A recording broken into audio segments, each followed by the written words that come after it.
오늘 우리에게 주신 하나님 말씀은 이사야서 9장 6절에서 7절 2절의 말씀입니다.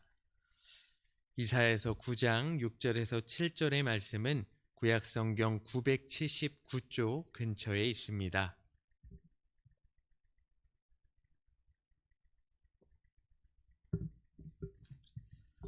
오늘 우리에게 주신 하나님 말씀 구약성경 979쪽에 있는 이사야서 9장 6절에서 7절 2절의 말씀을 우리 한 목소리로 합독하겠습니다.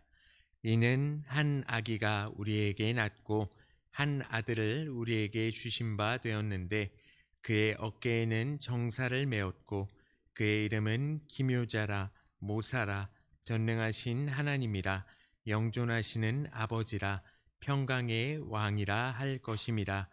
그 정사와 평강의 더함이 무궁하며 또 다윗의 왕자와 그의 나라에 군림하여 그 나라를 굳게 세우고 지금 이후로 영원히 정의와 공의로 그것을 보존하실 것이라.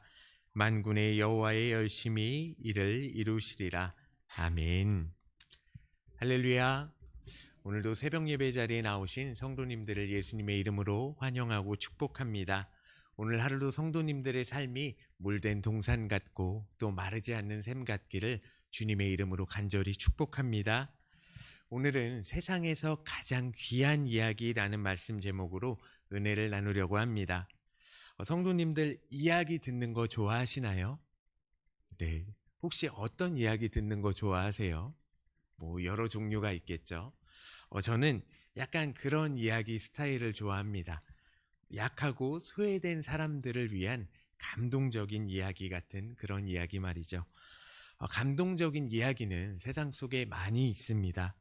유명 병원의 의사라는 타이틀을 버리고 조그만한 마을 빈민촌으로 들어간 의사의 이야기, 또 큰 대형 교회에 담임 목사 자리를 내려놓고 전기도 들어오지 않는 아프리카 오지로 들어간 선교사의 이야기 같은 것들이 있을 겁니다. 하지만 제가 오늘 들려드릴 이야기가 가장 감동적인 이야기일 것 같습니다. 바로 왕이신 하나님의 아들이 이 땅에 오신 이야기입니다. 오늘 우리가 읽은 이사야서 9장 1절부터 7절의 말씀은 평강의 왕 예수 그리스도에 관한 내용입니다. 예수님은 어떻게 오셨는지 그리고 왜 오셨는지 말씀을 통해 그 은혜를 나누겠습니다. 세상에서 가장 귀한 이야기의 첫 번째는 빛으로 오신 예수님입니다. 이사야서 9장 2절 말씀을 제가 새번역 성경으로 읽어드리겠습니다. 어둠 속에서 헤매던 백성이 큰 빛을 보았고 죽음의 그림자가 드리운 땅에 사는 사람들에게 빛이 비쳤다. 아멘. 1절 후반부에 보니 하나님께서 갈릴리를 영화롭게 하셨다고 나옵니다. 이 갈릴리를 살펴볼 필요가 있습니다. 이 갈릴리는 팔레스타인 가장 북쪽에 자리를 잡고 있습니다. 이 땅은 예로부터 이방인들의 집단 거주지였고 아수르나 바벨론과 같은 북방 민족이 침공해 올 때 가장 먼저 유린당하는 지역이기도 했습니다. 그래서 갈릴리는 유대 사람들에게조차 천대받는 그런 땅이었습니다. 갈릴리는 바로 빛이 없는 흑암의 땅이었던 거죠. 이사야는 그런 곳에서 메시아의 사역이 시작되고 흑암의 땅에 빛이 비칠 것을 예언했습니다. 정치와 종교의 중심지였던 유다 예루살렘이 아니라 이방의 갈릴리에서 메시아가 일하게 된다는 것은 당시에 정말 충격적인 예언이었을 것입니다. 그런데요, 실제로 예수님은 갈릴리 지역에서 사역을 시작하셨고 갈릴리 사람들의 친구가 되어주셨습니다. 이사야의 예언은 정확히 성취됐습니다. 사랑하는 성도님들, 예수님은요, 지금도 여전히 죄악 때문에 어두운 인생들 속에 찾아오셔서 생명의 빛을 비추어 주고 계십니다. 여기서 우리가 주목할 것은 어두운 곳에 직접 가셔서 빛을 비추어 주신다는 겁니다. 사람들을 한번 보세요. 사람들은 어떻습니까? 어두운 곳에 가라고 하면 싫어하죠. 무서워하기도 하고요. 또 밝은 곳에 있고 싶어 하기도 합니다. 그래서 빛의 소중함을 알지 못합니다. 빛이 있는 곳에 또 다른 빛이 들어오면 그 빛은 밝지 않습니다. 새로운 빛이 온지도 잘 모릅니다. 그러나 어두운 곳에 빛이 가면 아무리 조그만한 빛이라고 해도 아주 밝게 비춰줍니다. 우리는 예수 그리스도의 빛을 바라고 전해야 하는 그리스도인이죠. 그리스도인인 우리가 어두운 곳에 가서 그 예수님의 빛을 비추는 일 정말 중요합니다. 어두운 곳에 간다고 생각하면 저기는 가기 싫은데 라는 편견이 있을 수 있죠. 저기 가면 무슨 일이 있을 것 같은데 라는 걱정이 있을 수도 있습니다. 맞습니다. 다 똑같습니다. 그런데요, 예수님은 그래도 비추시기 위해 가셨잖아요. 그리고 행하셨잖아요. 사람들이 다 피하는 곳, 버린 곳에 직접 가셔서 열심히 하나님 나라에 대해 전하셨잖아요. 사랑하는 성도님들, 예수님의 모습을 닮아가고 따라가는 것이 그리스도인의 사명인 줄 믿습니다. 밝은 곳이 아닌 어두운 곳에 가서 그리스도의 빛을 전하고 소외된 곳에 나아가 기쁜 소식 전하며 예수님의 사랑을 실천하며 살아가는 우리가 되기를 예수님의 이름으로 간절히 소망합니다. 빛으로 오신 예수님은 또 어떻게 우리에게 오셨을까요? 세상에서 가장 귀한 이야기의 두 번째는 연약한 아기로 오신 예수님입니다. 본문 6절 말씀을 제가 또 새번역 성경으로 읽어드리겠습니다. 한 아기가 우리를 위해 태어났다. 우리가 한 아들을 모셨다. 그는 우리의 통치자가 될 것이다. 그의 이름은 놀라우신 조언자, 전능하신 하나님, 영존하시는 아버지, 평화의 왕이라고 불릴 것이다. 아멘. 이사야가 예언한 메시아는 한 아기로 이 땅에 태어날 것인데 그 아기는 특별한 이름들을 가진다고 합니다. 우리가 가지고 있는 개역개정 성경으로 6절을 한번 보세요. 보시면은 그 아기는 어깨에 정사를 맨다고 합니다. 이 말은 메시아가 왕으로서 이 세상을 다스릴 권세를 가졌음을 의미합니다. 기묘자는 신비로운 메시아의 사역을 단적으로 드러내는 이름을 의미합니다. 모사는 세상의 어떤 이보다 탁월한 지혜를 가졌다는 것을 의미합니다. 그 아기는 전능하신 하나님이시고 영존하시는 아버지이다라는 것은 그 아기의 본질이 하나님이시고 그가 영원한 보호자로 임할 것을 의미합니다. 마지막 평강의 왕은 메시아가 이 땅에 평화를 주기 위해 오시는 분임을 보여주고 있습니다. 메시아는 아기로 오시며 동시에 하나님이 이 땅에 친히 오시는 것을 분명하게 드러냅니다. 하나님이 연약한 아기로 이 땅에 오셨다. 저는 처음에 이 말이 이해가 되지 않았습니다.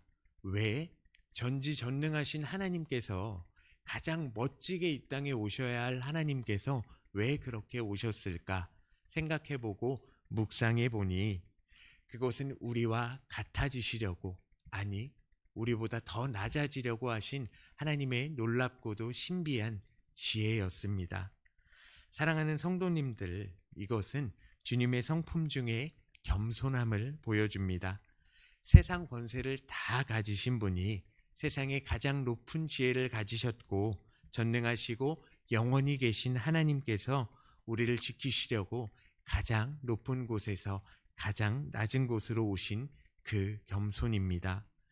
이 세상에서 가장 귀한 이야기 속에 우리도 들어가기 위해서는요, 이 겸손한 성품을 닮아가야 합니다.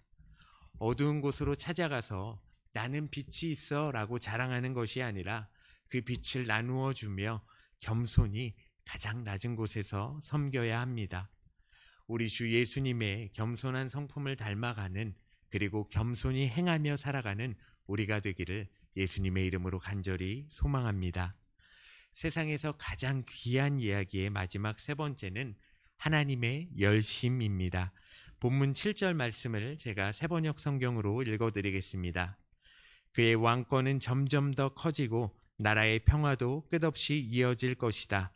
그가 다윗의 보좌와 왕국 위에 앉아서 이제부터 영원히 공평과 정의로 그 나라를 굳게 세울 것이다. 만군의 주님의 열심히 이것을 반드시 이루실 것이다. 아멘. 메시아이신 예수 그리스도가 세상에 임하시는 배후에는 만군의 여호와 하나님의 열심이 들어 있습니다. 이 열심이란 단어는 질투나 시기심으로 번역해도 좋을 것 같습니다. 왜냐하면요, 하나님은 자기 백성들을 원수들에게 빼앗기는 것을 싫어하십니다. 죄로 가득한 흑암의 땅에 빛을 비추시고 메시아를 보내신 이유는 바로 이 하나님의 질투 때문입니다. 하나님은 우리를 사랑하시기에 이렇게 질투하시면서 열심히 일하고 계십니다. 사랑하는 성도님들, 하나님의 나라는 백성의 노력이 아니라 오직 하나님의 열심에 달려 있습니다. 하나님이 약속하셨고 계속해서 일하셨기에 예수님이 이 땅에 임하셨고 하나님께서 앞으로도 계속 일하실 것이기에 예수님은 곧 다시 오실 것입니다. 이 세상에서 가장 귀한 이야기 들으시니까 어떠세요? 되게 감동적이시죠? 이 이야기에 나도 들어가고 싶다라는 생각은 혹시 안 드시나요? 저는 그런 생각이 들었습니다. 이어지는 이야기에 나도 이 이야기에 끼고 싶다라는 생각을 했습니다. 사랑하는 성도님들, 우리 주변을 살펴보면 그리스도의 사랑이 미쳐야 할 곳이 많이 있습니다. 그럼에도 우리는 끼리끼리 모여 있는 게 익숙해서 어두운 곳에는 관심을 기울이지 않습니다. 한번 생각해 보세요. 만약 예수님이 우리와 어두움에 별 관심이 없으셨다면 우리는 어떻게 됐을까요? 우리가 구원받은 이유는 예수님의 빛을 다른 사람에게도 전달하기 위함입니다. 우리 주위에 아직 예수님을 알지 못하는 사람들이 많이 있습니다. 그 어둠에 있는 사람들에게 예수님처럼 먼저 다가가 빛을 전하는 것이 하나님께서 원하시는 그리스도인의 사명인 줄 믿습니다. 하나님은 지금도 일하고 계십니다. 혼자 행하는 것이 아니라 지금도 우리를 도우시고 항상 함께 하시는 하나님과 같이 일하는 것입니다. 예수님을 알지 못하는 어둠 속에 있는 사람들에게 먼저 찾아가 겸손히 그들을 섬기며 예수님의 빛을 비추고 전하여 세상에서 가장 귀한 이야기에 등장하는 우리가 되기를 예수 그리스도의 이름으로 간절히 소망합니다. 아멘. 기도하겠습니다. 참 사랑이신 아버지 하나님 감사합니다. 오늘도 말씀을 통해 하나님의 뜻을 깨닫게 하시니 감사합니다. 사랑하는 주의 성도들, 어두움 가운데 찾아가 빛을 전할 수 있는 담대한 마음 허락하여 주시옵소서. 예수님과 같은 겸손한 마음도 허락하여 주시옵소서. 하나님께 받은 은혜와 사랑에 더욱 감사하는 저희가 되게 하여 주시옵소서. 그 은혜와 사랑을 나만 받고 끝나는 것이 아니라 땅끝까지 전하며 그리스도인으로서 예수님의 행실을 실천하는 우리가 될 수 있도록 성령 하나님 우리의 삶을 인도하여 주시옵소서. 함께하여 주실 것을 믿사오며 존귀하신 예수 그리스도의 이름으로 감사하며 기도드리옵나이다. 아멘.